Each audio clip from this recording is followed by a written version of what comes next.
สาอาจจะอยู่กับน้องจนเฒ่าแก่สลาเฮ็ดให้เฮ็ดนานี่คือสวรรค์เมื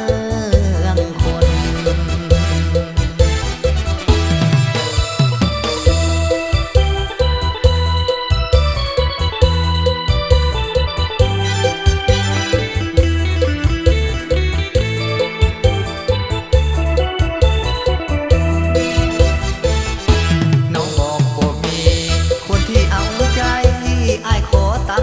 สิได้บ่ยอดหญิง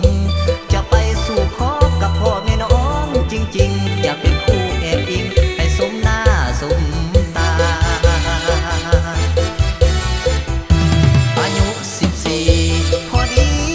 ดีอายุสำนี้พวงจะสร้างจะสา